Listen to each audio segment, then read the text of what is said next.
नमो भगवते वासुदेवाय। ओम नमो भगवते वासुदेवाय।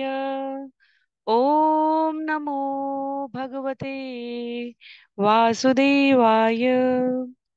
हरे कृष्णा। सभी भक्तवृंद को सादर प्रणाम। श्रीमद् भागवतम महापुराण सत्रों की इन श्रृंखला में सभी भक्तवृंद का स्वागत है। हम सभी आज 18,000 श्लोकों वाले श्रीमद् भागवतम महापुराण के स्कंद 6 को आरंभ करने जा रहे हैं।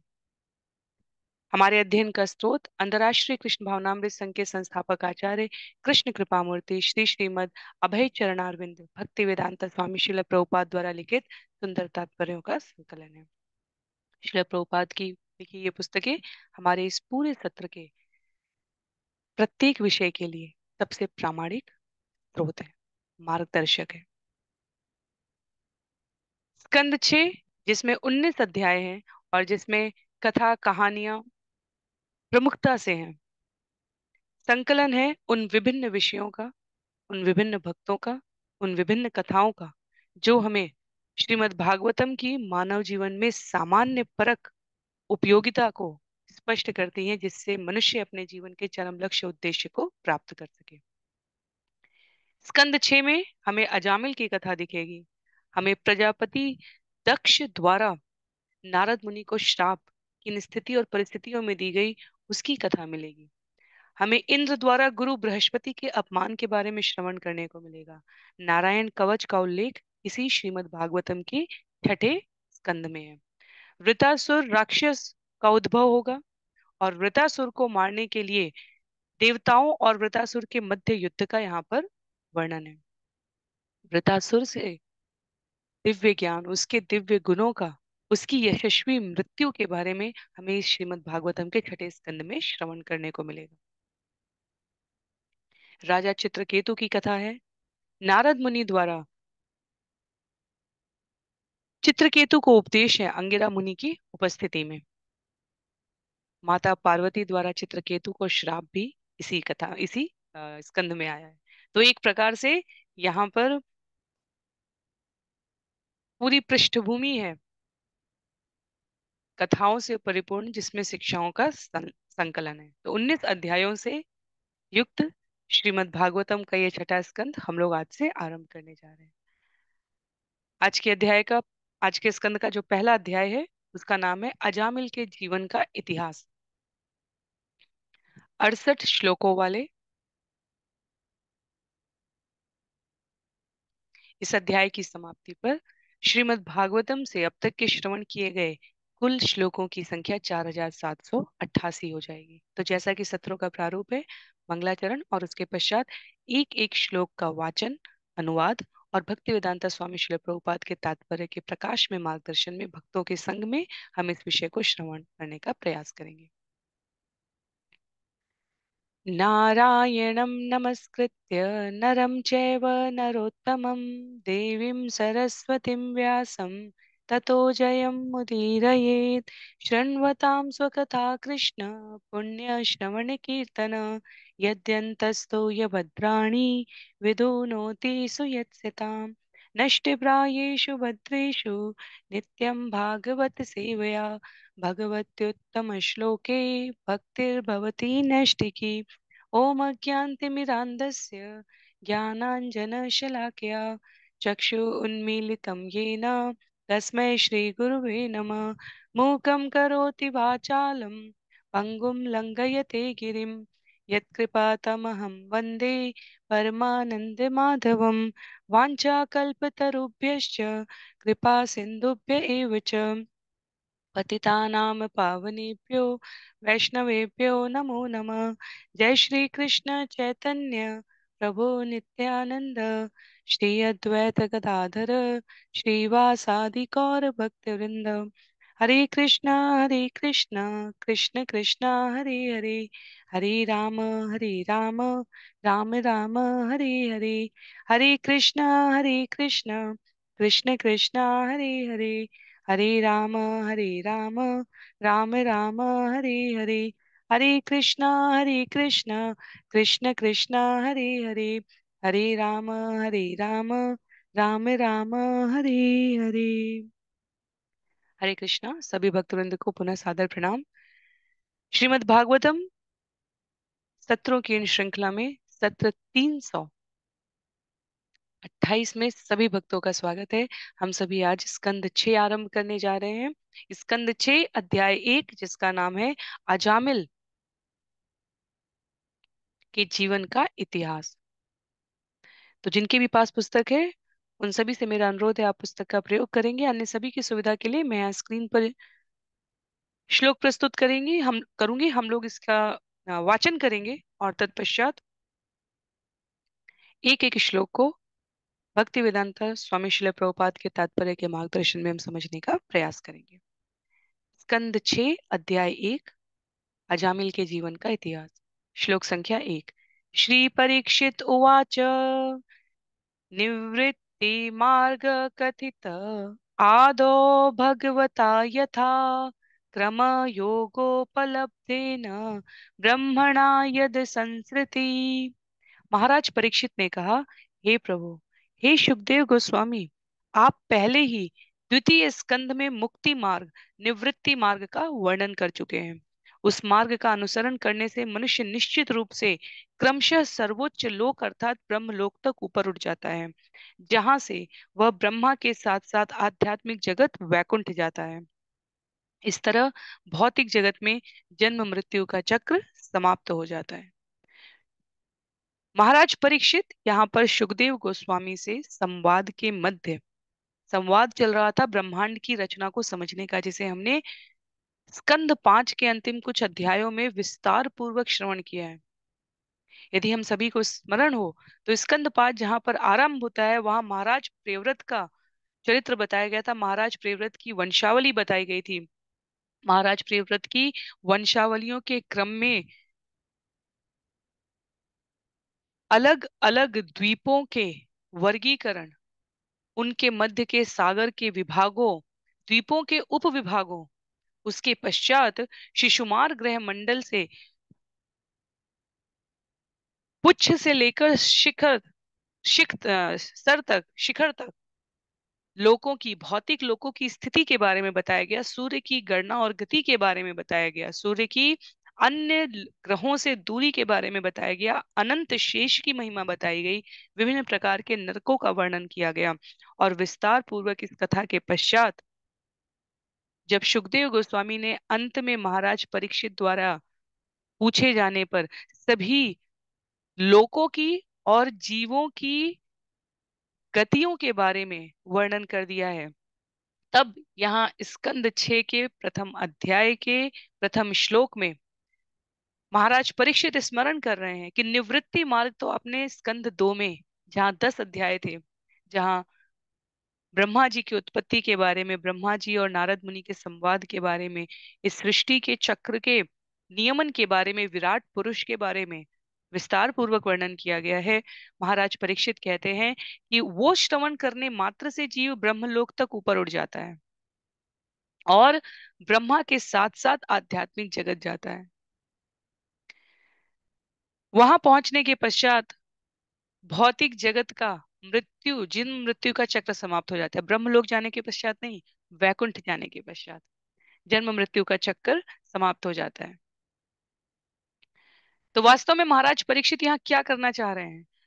पिछले सत्र में स्कंद 5 के अंतिम अध्याय में नरक के लोकों का वर्णन सुनने के पश्चात महाराज परीक्षित वास्तव में स्मरण करने का प्रयास कर रहे हैं, क्योंकि जब वो विभिन्न नारकीय दशाओं का वर्णन सुनते हैं तो उन्हें गंभीर चिंता होती है। वो राजा रहे हैं, अपनी प्रजा के पुत्रवत संरक्षक रहे हैं, तो उन्हें इस बात की चिंता हुई कि जीवों को, प्राणियों को, बद्ध जीवों को किस प्रकार से माया के पाश से मुक्ति दिलाई जा सके। और उस संकट काल में वो स्मरण कर रहे हैं उस मुक्ति के मार्ग की।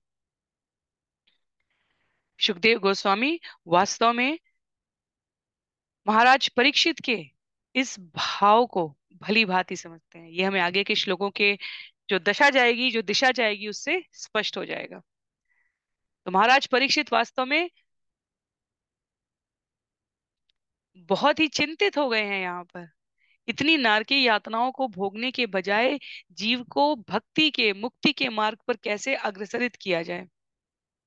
इसलिए पुनः स्मरण कराने चले गए कि आपने निवृत्ति मार्ग तो स्कंद 2 में स्मरण कराया था, अर्थात नारकीय लोगों का इतना वर्णन सुनने के पश्चात वो मार्ग कहाँ है जिससे मनुष्य के जन्म मृत्यु का द्वार बंद हो जाए।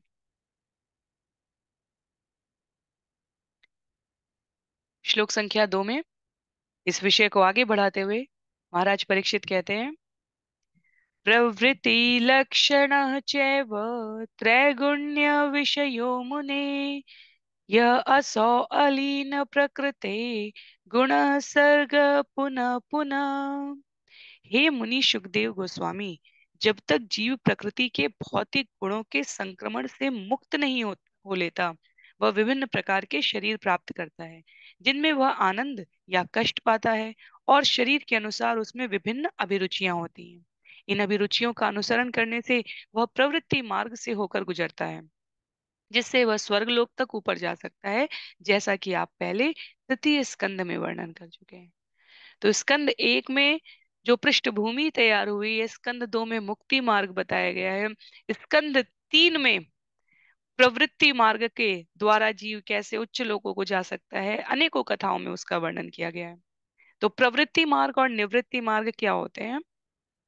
जब जीव समस्त भौतिक गुणों और अभिरुचियों से विरत होकर, अलग होकर, अपने लक्ष्य के प्रति एक निष्ठ होकर भगवत प्राप्ति के लिए प्रयास कर रहा होता है, तो उसे निवृत्ति मार्ग कहते हैं। और जब जीव इस भौतिक जगत में बद्ध होकर, बंद कर, गुणों के अधीन इंद्रिय तृप्ति की प्रसन्नता के लिए कार्य कर रहा है, तो वो प्रवृत्ति मार्ग से होकर गुजरता है। भक्ति वेदांता स्वामी श्रील प्रभुपाद यहाँ तात्पर्य में भगवत गीता श्लोक 25 अध्याय 9 का उल्लेख करते हुए कहते हैं, यान्ति देवव्रता देवान् पितॄन् यान्ति पितृव्रता भूतानि यान्ति भूतेज्या यान्ति मद्याजिनोऽपि माम्।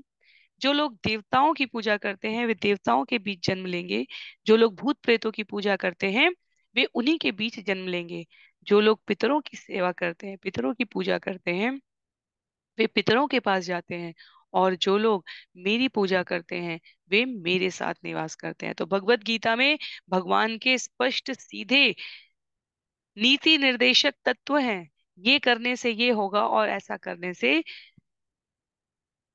इस प्रकार का परिणाम प्राप्त होगा। तो विभिन्न प्रकार की प्रवृत्तियां, लालसाओं से युक्त जीव विभिन्न गंतव्यों को प्राप्त करने के योग्य होते हैं।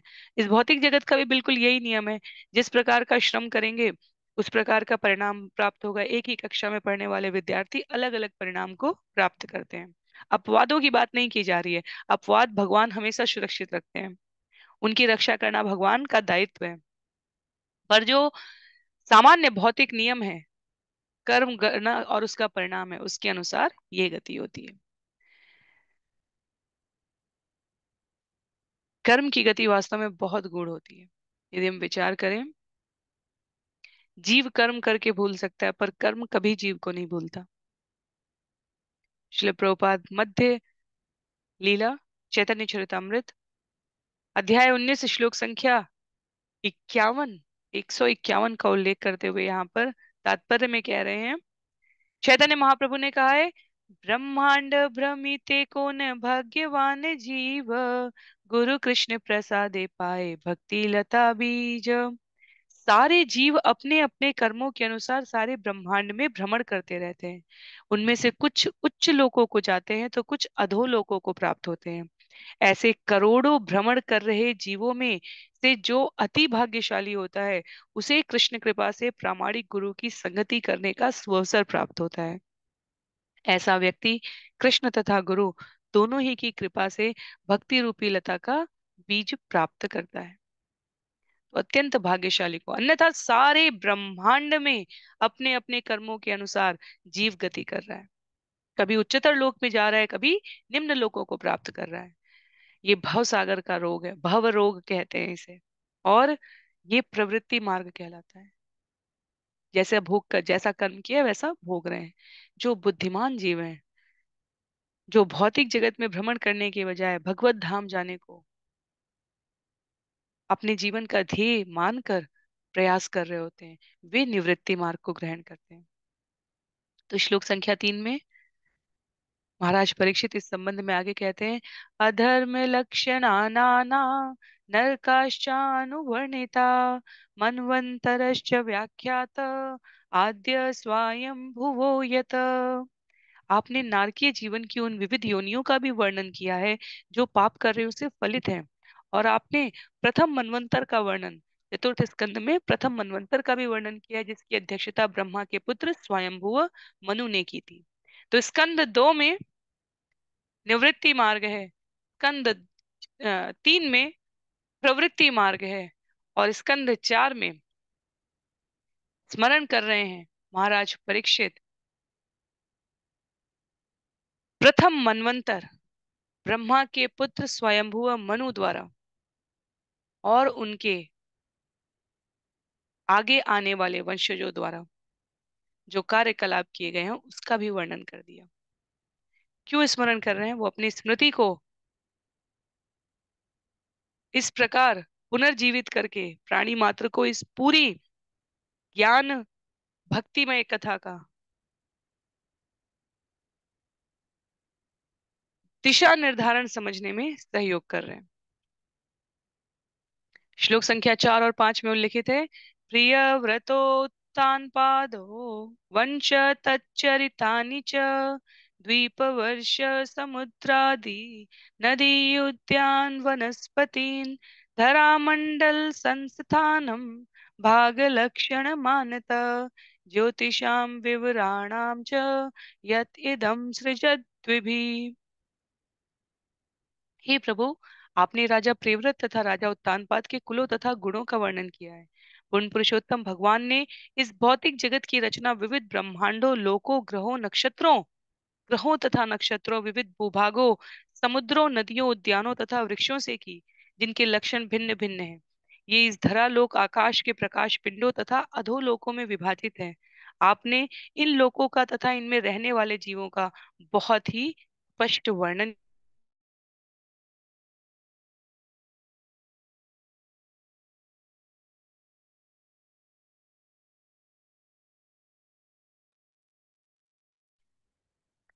तो महाराज मनु के स्वयंभुव मनु के पुत्रों उत्तानपाद और प्रियव्रत के जीवन काल में और उनके वंशावलियों में आने वाले अनेकानेक जो कथाएं थी, हमने उनको श्रवण किया है। श्लोक संख्या 6 में, अधुनेह महाभाग यथैव नरकान्नर नानोग्रयातना यन्ने यातन्मे व्याख्यातुमर्हसि। अधुनेह महाभाग यथैव नरकान्नर नाना उग्र यातनान न इयातत्मे व्याख्यातुमर्हसि। हे परम भाग्यशाली तथा ऐश्वर्यवान शुकदेव गोस्वामी, अब कृपा करके मुझे बतलाएं कि मनुष्यों को किस तरह उन नारकीय स्थितियों में प्रवेश करने से बचाया जा सकता है जिनमें उन्हें भीषण यातनाएं सहनी पड़ती हैं। तो विभिन्न प्रकार के नरकों के वर्गीकरण की प्रमुखता के अनुसार स्कंद 5 अध्याय 26 में जो हजारों हजार नरक में से कुछ एक प्रमुख नरक के प्रकार थे, वो सुखदेव गोस्वामी द्वारा उल्लिखित किए गए। एक पुत्रवत स्नेह से युक्त महाराज परीक्षित, जिनके जन्म की कथा हम सभी ने स्कंद 1 में श्रवण की थी, जिनके मृत्यु के गति के बारे में हम सभी ने स्कंद 1 में श्रवण किया है, और जहां से ये श्रीमद् भागवतम की कथा स्रोत रूप में प्रवाहित हो रही है सामान्य जनमानस की समझ में आने के लिए, वो महाराज परीक्षित अपनी यातना, अपने दुख, अपने कष्ट से भयभीत नहीं है, पर अपनी प्रजा के लिए आने वाली जन्म जन्मांतर की पीढ़ियों के लिए चरम लक्ष्य और उद्देश्य मनुष्य जीवन का क्या है, उसे सरलतम शब्दों में कैसे ज्ञान के रूप में संजोया जा सके, प्रस्तुत किया जा सके, उसके लिए सुखदेव गोस्वामी से अनुरोध करते हैं कि कृपया मुझे बताएं कि प्राणी मात्र किन प्रयासों से इन नारकीय स्थिति में जाने से अपने आप को बचा सकता है, क्योंकि वो राजा है। राजा भगवान का प्रतिनिधि कहा गया है मनुष्यों में, भगवत गीता में। तो महाराज परीक्षित अपने दायित्वों की पूर्ति में ये एक आवश्यक कर्तव्य समझ रहे हैं कि वो जनमानस को इससे परिचित करा सके, प्रामाणिक गुरु के शब्दों से निश्रित मार्ग से जनमानस प्रेरणा प्राप्त कर सके। और सुखदेव गोस्वामी महाराज परीक्षित के इन वचनों को सुनकर उत्तर देते हुए श्लोक संख्या 7 में कहते हैं, श्री शुक उवाच न चेतिह एव पचितिं यथा नन्हस कृतस्य कुर्यात्मनोक्त पाणिभिः ध्रुवं सवे प्रयत्य नरकानुपेति ये कीर्तिता मे भवतातिग्मयातना। सुखदेव गोस्वामी ने उत्तर दिया, हे राजन, यदि मनुष्य अपनी अगली मृत्यु के पूर्व इस जन्म में अपने मन वचन तथा शरीर से किए गए पाप कर्मों का मनुस्मृति संहिता तथा अन्य धर्म शास्त्रों के विवरण के अनुसार समुचित प्रायश्चित द्वारा निराकरण नहीं कर लेता है, तो वह मृत्यु के बाद अवश्य ही नरक लोकों में प्रविष्ट होगा और भीषण कष्ट उठाएगा, जैसा कि मैं आपसे पहले ही कह चुका हूँ। तो वो पृष्ठभूमि को स्थापित करते हुए सुखदेव गोस्वामी यहाँ पर कहते हैं कि यदि संहिता, मनु संहिता कहा गया है, जो वर्तमान परिदृश्य में अपने स्वार्थगत लाभों के लिए किंचित स्थानों का अनुवाद करके जनमानस के बीच में प्रचारित किया जा रहा है, वो नहीं, बिना किसी दुविधा के जो सरलतम संकलन प्रामाणिक गुरु वैष्णव परंपरा आचार्यों की श्रृंखला में प्रस्तुत शास्त्र हैं, जो व्यवहारिक रूप से मन वचन तथा शरीर से किए गए कर्मों के बारे में जीव के स्वयं के उत्तरदायित्व को स्पष्ट करते हैं, उसका उल्लेख करते हुए यहाँ पर सुखदेव गोस्वामी कहते हैं कि भगवत गीता में भगवान ने स्वयं आकर सरलतम मार्ग प्रशस्त किया है। आवश्यकता है किसी प्रामाणिक गुरु से समझने की। किसी जाति उपजाति का विभाजन और भेद बुद्धि इस जगत में ऐश्वर्य सुख प्रभुता पद प्रतिष्ठा प्राप्त करने के लिए नहीं की गई है। पूरे श्रीमद् भागवतम, भगवत गीता, चैतन्य चरितामृत की कथाओं में उल्लेखित है। कहीं पर भी जाएं, गुण कर्म और स्वभाव से जीव अपने आप को श्रेष्ठ पद तक कैसे पहुंचा सकता है, श्रेष्ठ लक्ष्य तक कैसे अभिप्रेरित कर सकता है स्वयं को, उसका उल्लेख है। यहाँ तात्पर्य में इस विषय को स्पष्टता से समझने के लिए भक्ति वेदांत स्वामी श्रील प्रभुपाद भगवद गीता अध्याय 14 श्लोक संख्या 26 का उल्लेख करते हुए कहते हैं, माम च यो व्यभिचारेण भक्ति योगेन सेवते सगुणान् समतीत्येतान् ब्रह्म भूयाय कल्पते। भक्ति इतनी प्रबल होती है कि यदि कोई पूरी तरह से कृष्ण की शरण ग्रहण कर ले और पूरी तरह उनकी भक्ति करे, तो उसके पाप में जीवन के सारे फल तुरंत समाप्त हो जाते हैं। हमें लगेगा कि ये तो बहुत बड़ा शॉर्टकट है। भगवान की भक्ति करने का अर्थ भगवान भक्ति योग अध्याय 12 में स्पष्ट भी करते हैं। भगवान की भक्ति करने वाला समस्त उच्च मानवोचित गुणों से अपने आप को युक्त कर लेता है। भगवान की भक्ति के प्रयास में जीवन की ये सफलता प्राप्त होती है। इसलिए भक्ति को कहा गया है कि वो सभी प्रकार के दुर्गुणों को नष्ट कर देती है और इसके जीव के पाप में जीवन का समापन हो चुका होता है। तो ये भक्ति केवल लोगों की सामान्य भाषा और शब्दों में हाथ से करताल बजाना और मुंह से कीर्तन करना नहीं है। भक्ति में सेवा कही गई है, भक्ति योग। और उस क्रम में जीव सहनशीलता, सहिष्णुता, सत्य, पवित्रतापूर्ण आचरण, और प्रत्येक व्यक्ति यदि इन प्रकार के गुणों को धारण करके व्यवहार करने लगेगा, तो फिर किसी भी प्रकार के पापाचार और व्यभिचार का कोई बीज मात्र तक नहीं दिखाई देगा। इसलिए भक्ति को इतना पूर्ण कहा गया है, प्रबल कहा गया है, सामर्थ्यवान कहा गया है। सुखदेव गोस्वामी महाराज परीक्षित के संशय का, कष्ट का निवारण करते हुए आगे कहते हैं श्लोक संख्या 8 में, तस्मात् पुरैवाशु इह पाप निष्कृतो यतेत मृत्योऽविपद्यतात्मना दोषस्य दृष्ट्वा गुरुलाघवं यथा भिषक्चिकित्सेतरुजां निदान्वेत्। अतः अगली मृत्यु आने के पूर्व जब तक मनुष्य का शरीर पर्याप्त सशक्त है, उसे शास्त्रों के अनुसार प्रायश्चित की विधि तुरंत अपनानी चाहिए। अन्यथा समय की क्षति होगी और उसके पापों का फल बढ़ता जाएगा। जिस तरह एक कुशल वैद्य रोग का निदान और उपचार उसकी गंभीरता के अनुसार करता है, उसी तरह मनुष्य को अपने पापों की गहनता के अनुसार प्रायश्चित करना चाहिए। प्रायश्चित करने के लिए व्यक्ति को सबसे पहले अपने पाप समझ में आने चाहिए। पाप किसे कहते हैं? श्रेष्ठतम जीवन जीने के लिए आचार्यों ने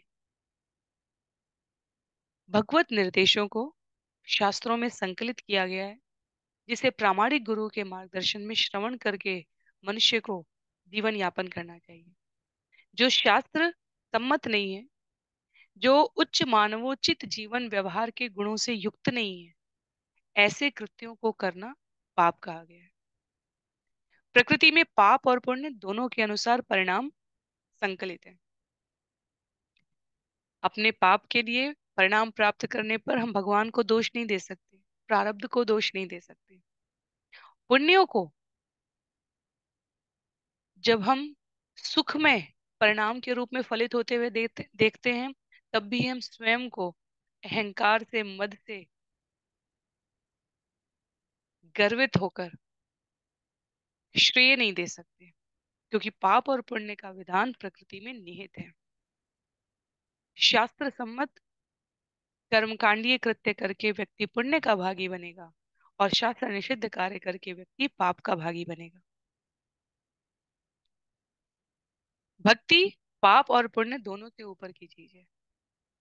पाप और पुण्य इस भौतिक जगत के विभिन्न लोकों में यापन करने के लिए, गति करने के लिए 84 लाख योनियों में भ्रमण करने में सहायता करते हैं। भक्ति जन्म मृत्यु के इस चक्कर के बंधन से मुक्त करके भगवत धाम भगवान के चरणों में शरणागति प्रदान करती है। प्रत्येक कार्य भगवान की प्रसन्नता के लिए करना, ये भक्ति है। पाप और पुण्य व्यक्ति अपनी इंद्रियों की तृप्ति के लिए करता है, चाहे पाप करे चाहे पुण्य करे। पाप से वो तत्कालिक सुख प्राप्त करना चाहता है और पुण्य से वो दीर्घकालिक सुख प्राप्त करना चाहता है, पर दोनों ही स्थितियां अंततः समाप्त होती हैं और व्यक्ति समुद्र की लहरों की तरह ऊपर नीचे पाप पुण्य के झूले में झूलता रह जाता है, जब तक कि वो भक्ति की ओर अपने आप को अग्रसरित नहीं करता। तो विश्व की विभिन्न सभ्यताओं में पाप से निवारण के लिए विधियां बताई गई हैं, प्रायश्चित की आवश्यकता बताई गई है, और जीव अंततः जो अंतिम गति है उसकी, उसमें वो वहां पर पहुंचता ही पहुंचता है। और जो नहीं पहुंच पाते हैं वो सृष्टि के समापन के साथ विलीन हो जाते हैं और पुनः इस अंतहीन गति में भ्रमण करते रह जाते हैं। तो 4 श्लोकों में सुखदेव गोस्वामी द्वारा महाराज परीक्षित के इस प्रश्न का उत्तर प्रस्तुत किया गया कि कैसे जीव विभिन्न नारकीय गतिविधियों से अपने आप को बचा सकता है। श्लोक संख्या 9 में पुनः महाराज परीक्षित कहते हैं, श्री राजोवाच दृष्ट श्रुताभ्याम यत् पापम जानन्नपि आत्मनः अहितम करोति भूयो विवश प्रायश्चित्तमथो कथम। महाराज परीक्षित ने कहा कि मनुष्य को जानना चाहिए कि पाप कर्म उसके लिए हानिकर है, क्योंकि वह वस्तुतः यह देखता है कि अपराधी सरकार द्वारा दंडित किया जाता है और सामान्य लोगों के द्वारा दुत्कारा जाता है। और वह शास्त्रों तथा विद्वान पंडितों से सुनता भी रहता है कि पाप कर्म करने से मनुष्य अगले जीवन में नारकीय अवस्था में फेंक दिया जाता है। फिर भी ऐसा ज्ञान होते हुए मनुष्य को प्रायश्चित करने के बावजूद बारंबार पाप करने के लिए बाध्य होना पड़ता है। अतः ऐसे प्रायश्चित का क्या महत्व है? तो महाराज परीक्षित कह रहे हैं कि लगभग सभी मनुष्य बुद्धिमान प्राणी होते हैं। वो ये समझते हैं कि पाप कर्म हानिकर है, क्योंकि वो भौतिक जगत की नियमावली में भी देखते हैं कि जो पाप कर्म करते हैं उनको दंडित होना पड़ता है। वो सामान्य समाज के द्वारा हे दृष्टि से देखे जाते हैं। और अपने जीवन की गति के बारे में भी कम से कम सामान्य मनुष्य जानता है कि शास्त्र और विद्वत जन पाप कर्म करने की गति के लिए, परिणाम के लिए सदैव जीवों को सतर्क कर रहे हैं। फिर भी जीव इसमें प्रवृत्त हो या प्रायश्चित करे, इससे दीर्घकालिक स्तर पर क्या लाभ होगा? मनुष्य को कुछ बुरा लगा, उसने बुरा किया, उसने प्रायश्चित कर लिया और फिर वो अपने आप को उसमें प्रवृत्त कर ले, तो ऐसे प्रायश्चित का क्या महत्व है? तब श्लोक संख्या 10 में यहाँ पर वर्णन है, क्वचित निवर्तते अभद्रात् क्वचित् चरति ततः पुनः प्रायश्चितम् अथो अपार्थम् मन्ये कुंजर शौचवत्। कभी कभी ऐसा व्यक्ति जो पाप कर्म न करने के प्रति अत्यधिक सतर्क रहता है, पुनः पापमय जीवन के फेर में आ जाता है। इसलिए मैं बारंबार पाप करने तथा प्रायश्चित करने की इस विधि को निरर्थक मानता हूँ। यह तो हाथी के स्नान करने जैसा है, क्योंकि हाथी पूर्ण स्नान करके अपने को स्वच्छ बनाता है, किंतु स्थल पर वापस आते ही अपने सिर तथा शरीर पर धूल डाल लेता है। कुंजर शौचवत, हाथी के स्नान की तरह इस कर्म को कहा गया, बिल्कुल वैसा ही है। हम एक समय पर कुछ सभ्यताओं के लिए कहा जाता था, वो इतनी संपन्न थी कि भोग करती थी, इतना भोग करती थी, फिर उन्हें रोग हो जाता था, फिर वो उपचार से ठीक होते थे, फिर वो भोग, तो भोग और रोग का क्रम चलता रहा और उसमें से योग विस्मृत हो गया। तो यहाँ पर महाराज परीक्षित कहते हैं कि ये जो विधि है कुंजर शौचवत की, हाथी के समान स्नान करने की, अपने आप को शुद्ध करने के तरीके की, ये विधि अर्थात प्रायश्चित करना, ये बहुत श्रेष्ठ नहीं है। और सुखदेव गोस्वामी वास्तव में आगे का कथन कहने से पहले श्रील प्रभुपाद लिखते हैं कि वो महाराज परीक्षित की बुद्धि की परीक्षा ले रहे थे, और इस विधि को महाराज परीक्षित द्वारा प्रामाणिक मानने से इनकार किए जाने की अपनी प्रवृत्ति में जो दक्षता दिखाई है महाराज परीक्षित ने, सुखदेव गोस्वामी की इस परीक्षा में वो उत्तीर्ण हुए। तो परीक्षित महाराज वास्तव में अपने गुरु से श्रेष्ठतम उत्तर की अपेक्षा कर रहे थे, इसलिए वो कहते हैं कि मैं इस प्रायश्चित की विधि को बहुत श्रेष्ठ नहीं मानता। और अब देंगे उत्तर सुखदेव गोस्वामी श्लोक संख्या 11 में, श्री बादरायणी उवाच कर्मणा कर्म निर्हार न हि आत्यंतिक इष्यते अद्वित अधिकारित्वात् प्रायश्चितं विमर्शनम्। वेद व्यास पुत्र सुखदेव गोस्वामी ने उत्तर दिया, हे राजन, चूंकि अपवित्र कर्मों को निष्प्रभावित करने के उद्देश्य से किए गए कर्म भी सकाम होते हैं, अतएव वे मनुष्य को सत्काम कर्म करने की प्रवृत्ति से छुटकारा नहीं दिला सकते। जो व्यक्ति अपने को प्रायश्चित के विधि विधानों के अधीन बना लेते हैं, वे तनिक भी बुद्धिमान नहीं है, अपितु वे सभी तमोगुण में होते हैं। जब तक मनुष्य तमोगुण से मुक्त नहीं हो जाता, तब तक एक कर्म का दूसरे से निराकरण करने का प्रयास करना निरर्थक है, क्योंकि इससे मनुष्य की इच्छाओं का उन्मूलन नहीं होगा। इस तरह ऊपर से पवित्र लगने वाला व्यक्ति निस्संदेह पापपूर्ण कर्म करने के लिए उन्मुख होगा। अतएव असली प्रायश्चित तो पूर्ण ज्ञान अर्थात वेदांत में प्रबुद्ध होना है, जिससे मनुष्य परम सत्य भगवान को समझता है। तो भोग करते हुए रोग प्राप्त कर लेना, फिर रोग का दवाइयों से निराकरण करके स्वयं को पुनः भोग में प्रवृत्त करना, ये वास्तव में पुनः भोग को आमंत्रित करने जैसे, अब भोग के द्वारा रोग को आमंत्रित करने जैसा है। तो पाप किया, उसका उसके पश्चात उसे प्रायश्चित किया, और हम इस बात से स्वयं को संतुष्ट कर लिए कि हम जो पाप कर रहे हैं उसको इस प्रायश्चित विधि से समाप्त करके हम पुनः अपने आप को भिन्न प्रकार की भिन्न विधि द्वारा भिन्न स्थिति परिस्थिति में पाप कर्म में प्रवृत्त कर सकते हैं, क्योंकि प्रायश्चित का मार्ग उपलब्ध है। ये निकृष्ट मार्ग है, ये निरर्थक है, ये वास्तव में कहीं पे सतोगुण की ओर प्रवृत्त करता हुआ नहीं है।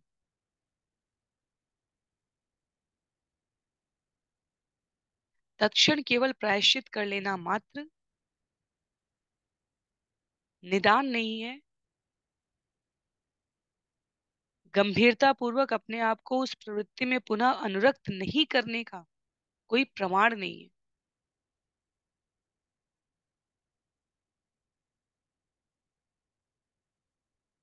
जिस प्रकार, सरलतम उदाहरण के लिए, जिस प्रकार किसी छोटे बच्चे में हम ये समझें कि उसने कोई गलती की और हमने उसे उसको बता दिया, और उसके पश्चात हम उसे उस गलती के कारण की ओर समझने और समझाने में असफल रहते हैं, तो हम भविष्य में इस बात की अपेक्षा नहीं कर सकते कि वो गलती किसी दूसरे रूप में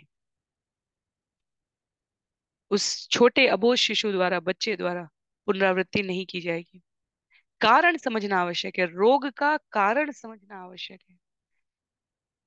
यदि बार बार किसी को कोई एलर्जी हो रही है, तो केवल दवाई से उसका उपचार नहीं, हमें पता होना चाहिए कि क्या छोड़ना है जीवन में जिससे वो एलर्जी ना हो। पर यदि हम अपने आप को भोग में प्रवृत्त रखेंगे, तो हम दवाई साथ में रखकर उस अपने आप को उससे मुक्त रखना चाहेंगे। कारण पता होना वास्तव में पुनरावृत्ति की ओर न जाने के लिए सशक्त माध्यम है। तो यहाँ पर महाराज परीक्षित और सुखदेव गोस्वामी जैसे दो प्रबुद्ध जन जो चर्चा कर रहे हैं, वो वास्तव में उस कारण की ओर ले जा रहे हैं। अजामिल की कथा इसमें आगे इसी क्रम में समझने के लिए आएगी। जो तत्व भाग है वो बिल्कुल बस इस आरंभिक जो भाग दिख रहा है हमें इस अध्याय का, उसमें है। शिल प्रभुपाद कहते हैं, विद्वान तथा भौतिक कल्मश से मुक्त बनने के लिए मनुष्य को प्रयास करना चाहिए कि वो उस कारण को समझने का प्रयास करे जिससे पवित्र और अपवित्र दोनों प्रकार के कर्म फलों से अपने आप को मुक्त कर सके। तो भोग और रोग, पाप और पुण्य, स्वर्ग और नरक, इससे ऊपर जहां कभी रोग ही नहीं है, जहां भोग भी भगवान की प्रसन्नता के लिए, जहां सब कुछ शाश्वत है, उसका उल्लेख श्रवण और स्मरण व्यवहार पूर्वक तरीके से अत्यंत आवश्यक है। श्लोक संख्या 12 में कहते हैं सुखदेव गोस्वामी, न अश्नत पथ्यमेवान्नम व्याधयो अभिभवन्ति ही एवं नियम कृदाजन शनैः क्षेमाय कल्पते। हे राजन, यदि रुग्ण व्यक्ति वैद्य द्वारा बताया गया शुद्ध अशुद्ध अदूषित अन्न खाता है, तो वह धीरे धीरे अच्छा हो जाता है और तब रोग का संक्रमण उसे छू तक नहीं पाता। इसी तरह यदि कोई ज्ञान के विधि विधानों का पालन करता है, तो वह धीरे धीरे भौतिक कल्मश से मोक्ष की ओर प्रगति करता है। बिल्कुल वही उदाहरण जिसकी हम लोग यहाँ पर चर्चा करने का प्रयास कर रहे थे। क्या है उदाहरण? उदाहरण है, बार बार भोग से रोग नहीं लाना है जीवन में। वैद्य द्वारा बताई गई त्यक्त वस्तुओं का, त्यागने योग्य वस्तुओं का परित्याग कर देने से जीवन में रोग के कारण से निदान मिलता है। रोग से निदान नहीं मिलता, रोग के कारण से निदान मिलता है। पाप और पुण्य केवल तभी तक है जब तक मनुष्य इस भौतिक जगत में कुछ भी आस रखता है, चाहे तात्कालिक सुख चाहे दीर्घकालिक सुख। यदि हम पाप और पुण्य से परे चले जाएं, यदि हम इस भौतिक जगत धराधाम से अपने आप को दूर कर सकें, तो वो वास्तव में शाश्वत सुख है, शाश्वत स्थिति है। और उस भौतिक कल्मश से मुक्ति के लिए किस विधि विधान का पालन करना है, उसे श्रेष्ठतम कहा गया। तो अब क्रमशः सुखदेव गोस्वामी महाराज परीक्षित योग्य हैं।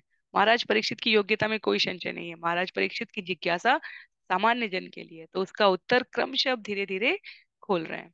श्लोक संख्या 13 और 14 में, तपसा ब्रह्मचर्येण शमेन च दमेन च त्यागेन सत्य शौचाभ्याम यमेन नियमेन वा देहवाग् बुद्धिजं धीरा धर्मज्ञा श्रद्धयान्विता क्षिपन्त्यघं महत् अपि वेणुगुल्म अमि वानल। मन को एकाग्र करने के लिए मनुष्य को ब्रह्मचर्य जीवन बिताना चाहिए और अधःपतित नहीं होना चाहिए। उसे इंद्रिय भोग को स्वेच्छा से त्यागने की तपस्या करनी चाहिए। तब उसे मन तथा इंद्रियों को वश में करना चाहिए। दान देना चाहिए, सत्यव्रती, स्वच्छ तथा अहिंसक होना चाहिए। विधि विधानों का पालन करना चाहिए और नियम पूर्वक भगवान नाम का कीर्तन करना चाहिए।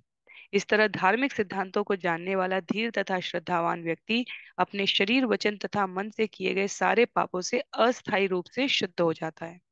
ये पाप बांस के पेड़ के नीचे की लताओं की सूखी पत्तियों के समान है, जिन्हें अग्नि द्वारा जलाया जा सकता है। यद्यपि उनकी जड़ें अवसर पाते ही फिर से उगने के लिए शेष बची रहती हैं। तो क्रमशः इस ज्ञान को प्रस्तुत करते हुए व्यवहार पूर्ण तरीके से सुखदेव गोस्वामी कहते हैं कि कम से कम सबसे पहले जीव को अपने नित्य प्रति के जीवन में स्वच्छ होना चाहिए। स्वच्छता, विचारों की स्वच्छता, कार्यों की स्वच्छता, मन की स्वच्छता। अहिंसक होना चाहिए। सबसे बड़ी हिंसा जिह्वा से हो जाती है। वर्तमान समय में किसी और प्रकार की हिंसा करने के लिए दंड है, जिह्वा की हिंसा का कोई दंड नहीं है। और देखा जाए तो इस जगत में सबसे अधिक लोग पीड़ित है जिह्वा की हिंसा से। जीभ से, शब्द के, वचन की हिंसा अन्य अनेकों प्रकार की हिंसा को जन्म देती है। तो अहिंसक शब्द का अर्थ केवल शस्त्र ना उठाने से नहीं है। अपने संबंधियों से, परिजनों से, अपने आसपास के लोगों से प्रत्येक व्यक्ति यदि विचार पूर्वक अपने शब्दों के प्रति सजग रहकर व्यवहार करे तो अधिकतर हिंसा का कारण तो यूं ही समाप्त हो जाए। अहिंसक शब्द हमारे शास्त्रों में बहुत सोच समझ के बोला गया है। और प्रत्येक व्यक्ति यदि बोलने से पहले, अपने व्यवहार से पहले उतना ही सोच समझ ले। प्रत्येक व्यक्ति के लिए है ये। प्रत्येक व्यक्ति को लगता है कि दूसरा मेरे साथ शब्दों की हिंसा करता है, पर प्रत्येक व्यक्ति स्वयं के द्वारा किए गए शब्दों के प्रति यदि सजग हो जाए, हिंसा का प्रतिशत तो निश्चित रूप से अपने आप कम हो जाएगा। तो हमारे आचार्यों ने बहुत सोच समझकर इन गुणों को, इन विधाओं को प्रस्तुत किया है। सत्यव्रती, स्वच्छ और अहिंसक होकर भगवान नाम का कीर्तन करने को कहा गया है। मन को, शरीर को, वचन को दृढ़ करने के लिए कहा गया है। तो सबसे पहले तो यही, अन्यथा यदि ये जीवन में है तो जैसे कहा गया है यहाँ पर, सूखे बांस की जो है जिसमें जड़ मात्र में अग्नि प्रज्वलित हो जाए। स्वच्छता नहीं है जीवन में, व्यवहार में, आचरण में, नेत्रों में पवित्रता नहीं है। और अधिकतर पाप तो वैसे ही शरीर में प्रवेश कर चुके होते हैं, बुद्धि में, मन में, कार्य में प्रवेश कर चुके होते हैं। और शब्दों में यदि अहिंसा नहीं है तो सर्वत्र हिंसा ही हिंसा व्याप्त हो जाती है।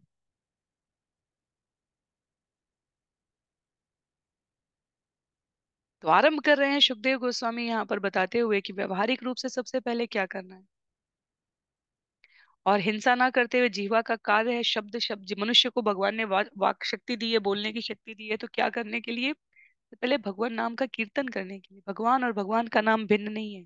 शुचिता, पवित्रता, स्वच्छता, धीरता धारण करने के लिए सबसे पहला जो कार्य कह दिया गया है, इसीलिए वो ब्रह्म मुहूर्त में हरिनाम जप करने का, अपनी वाक शक्ति को खर्च करना है तो भगवान नाम के जप पर खर्च करना चाहिए। भगवान नाम पर जप की गई, खर्च की गई वाक शक्ति अन्य परिस्थितियों में हमें मार्गदर्शन देने में सहायक होती है, अभ्यास पूर्वक, कि हम वाक हिंसा से कैसे बच सकते हैं। और सभी यदि इस प्रकार से सोचने लगेंगे, रूप गोस्वामी जी ने जो उल्लेखित किया है, बहुत सुंदर श्लोक है, हम सभी ने इसको श्रवण भी किया है, वो अनेकों प्रकार के पापाचार, व्यभिचार को यूं ही समाप्त कर देगी। क्या है? युक्ताहार विहारस्य, युक्त चेष्टस्य कर्मसु, युक्त स्वप्नावबोधस्य, योगो भवति दुःखः। जो खाने, सोने, मनोरंजन तथा काम करने की आदतों में नियमित रहता है, वह योगाभ्यास द्वारा भौतिक क्लेशों को कम कर सकता है। भौतिक क्लेशों को कम करने की जो विधि बताई गई है, खाने में नियमितता, सोने में नियमितता, मनोरंजन और काम करने की आदतों में नियमितता, इतनी सरल पंक्ति है, पर कितने प्रकार के session, seminar, inspirational, motivational speech, जितनी तरह की विज्ञान विद्वत्तापूर्ण बातें कही जा सकती हैं, उनमें क्लेश करने की, क्लेश होने की, क्लेश प्राप्त करने की प्रवृत्ति खाने, सोने, मनोरंजन और काम करने की आदतों को नियमित करने से कम की जा सकती है, और बहुत हद तक कम की जा सकती है। हम सबका अनुभव है ये।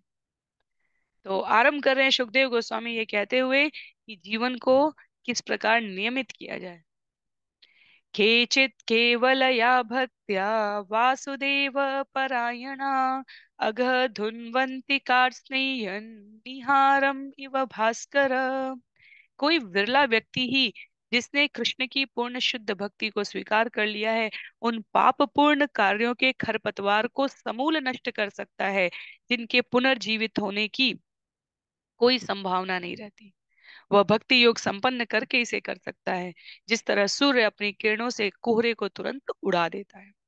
सुखदेव गोस्वामी कहते हैं, यदि श्रवण मात्र से तुरंत ही भक्ति योग की जीवन में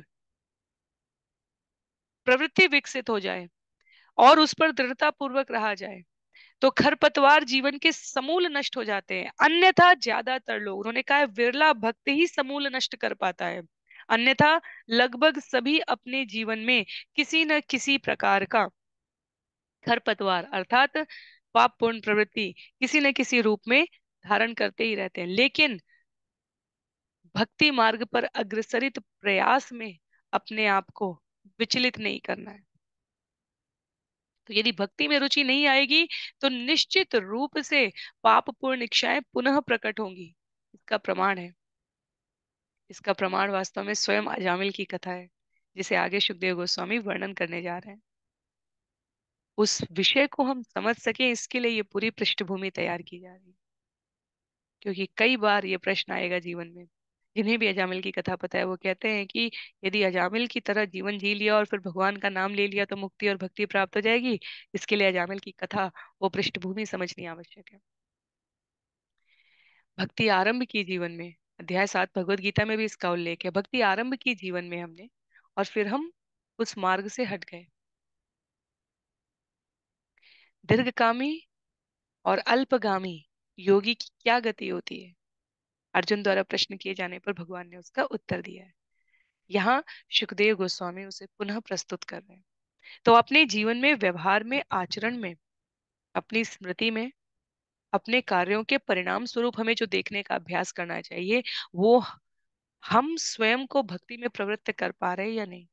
भक्ति का अर्थ केवल नाम जपना नहीं है, भक्ति का अर्थ केवल कथा श्रवण करना नहीं है, पर ये निश्चित रूप से भक्ति का भाग है, इसमें कोई संशय नहीं है। आरंभ जहां से करते हैं, आरंभ हम जहां से करते हैं, उसे श्रवणम कीर्तनम स्मरणम, एक स्तर से दूसरे स्तर पर बढ़ने की योग्यता प्राप्त होती है हमें, इसलिए निश्चित रूप से आवश्यक है।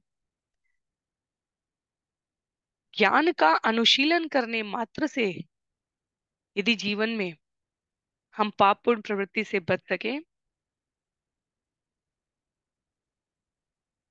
तो सुखदेव गोस्वामी कहते हैं इसका कोई 100% प्रमाण नहीं है। विश्वामित्र ज्ञानी थे, सौभरी मुनि ज्ञानी थे, ध्रुव महाराज 5 वर्ष के अबोध बालक थे, पर जो परिणाम ध्रुव महाराज को प्राप्त हुआ वो सुखदेव गोस्वामी कहते हैं विश्वामित्र और सौभरी मुनि को नहीं प्राप्त हो पाया। तो ज्ञान का अनुशीलन करने से यदि जीवन में भक्ति के लिए रुचि नहीं हुई है, तो पाप पूर्ण इच्छाएं निश्चित रूप से पुनः प्रकट होंगी, इसमें कोई संशय नहीं। कई श्लोक हैं भगवत गीता के, भक्ति रसामृत सिंधु के, जो शिल प्रभुपाद, जो हमने पहले भी श्रवण किया और शिल प्रभुपाद यहाँ उल्लिखित कर रहे हैं, ये स्पष्ट करने के लिए कि क्या केवल ज्ञान और केवल कर्म अपने आप में पूर्ण नहीं है। जब तक वो भक्ति के साथ संयुज्य तरीके से व्यवहार में नहीं लाए जाएंगे, वो अपूर्ण रह जाते हैं।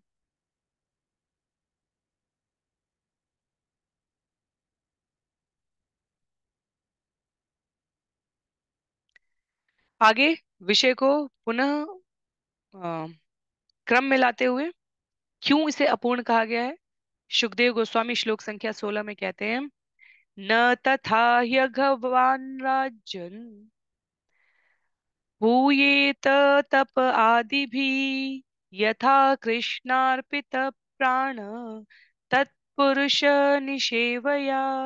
हे राजन, यदि पापी व्यक्ति भगवान के प्रामाणिक भक्त की सेवा में लग जाता है और इस तरह यह सीख लेता है कि अपना जीवन किस तरह कृष्ण के चरण कमलों में समर्पित करना चाहिए, तो वह पूर्णतया शुद्ध हो सकता है। तपस्या, ब्रह्मचर्य तथा मेरे द्वारा पहले वर्णित प्रायश्चित के अन्य साधनों को संपन्न करने मात्र से वह पापी शुद्ध नहीं बन सकता। क्यों? क्योंकि मन अत्यधिक चंचल है। हमने एक बार प्रायश्चित कर लिया और हमें ये दंभ आने में समय भी नहीं लगता। बुद्धि इंद्रियों द्वारा, मन द्वारा भ्रमित होने में तनिक भी समय नहीं लगाती कि अच्छा, ये पाप है और ये इसका निवारण है, अर्थात हमें पाप करने का लाइसेंस मिल गया है। इसलिए सुखदेव गोस्वामी स्पष्ट कह रहे हैं कि ब्रह्मचर्य, तपस्या या प्रायश्चित के साधन पूर्णतया शुद्ध नहीं कर सकते। मौका मिलने पर जीव अपने आप को पुनः अनुरक्त पाएगा उन अधार्मिक कृत्यों में, जो उसे पाप और पुण्य के चक्कर में फंसा कर रख देंगे। तो यदि हम अपने आप को दैवी प्रकृति के संरक्षण में रखना चाहते हैं, तो हमें पूर्णतः भक्ति में निमग्न होना होगा, क्योंकि वही एकमात्र मार्ग है कृष्ण की सेवा का, भगवान की सेवा का।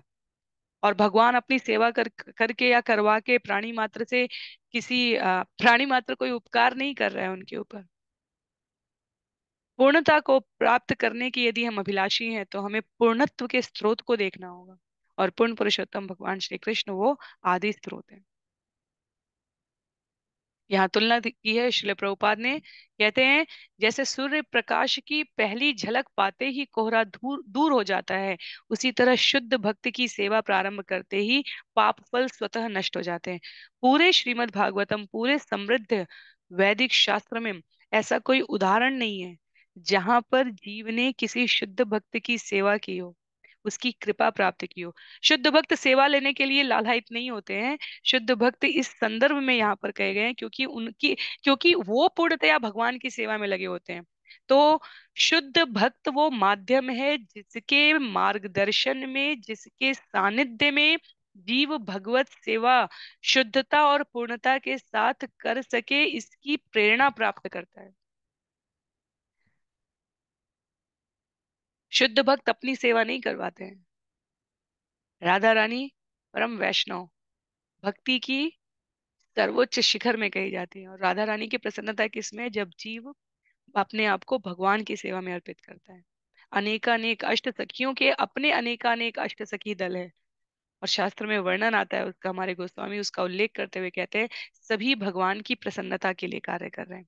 तो सुखदेव गोस्वामी आरंभ करते हैं यहाँ से बताते हुए कि कैसे भक्ति की पूर्णता को प्राप्त किया जा सकता है किसी शुद्ध भक्ति की सेवा में स्वयं को संलग्न करके। इसीलिए श्रील प्रभुपाद ने कहा है दासानुदास, भगवान का दास नहीं, भगवान के दासों का दास। इसीलिए परंपरा कही गई, गुरु शिष्य परंपरा कही गई, जिसमें हम अपने गुरु को सेवा निवेदित करते हैं, गुरु अपने गुरु को सेवा निवेदित करते हैं, और इस प्रकार क्रमिक विकास में हम भगवान की कृपा प्राप्त करने का निवेदन करते हैं, अनुरोध करते हैं। आज के लिए सत्र को यहीं पर हम लोग समाप्त करेंगे, श्लोक संख्या 16 पर। यहाँ से सुखदेव गोस्वामी वो मार्ग प्रशस्त कर रहे हैं जहाँ से भय रहित, प्रामाणिक तरीके से, मंगलमय विधि विधानों का पालन करते हुए जीव भक्ति की पूर्णता को प्राप्त करेगा। तो अगले सत्र में श्लोक संख्या 17 से इस विषय को आगे श्रवण करेंगे। आज के लिए सत्र को यहीं पर समाप्त करते हैं। श्रील प्रभुपाद की जय, श्रील गुरुदेव की जय, अनंत कोटि वैष्णव वृंद की जय, श्रीमद् भागवतम महापुराण की जय। हरे कृष्ण।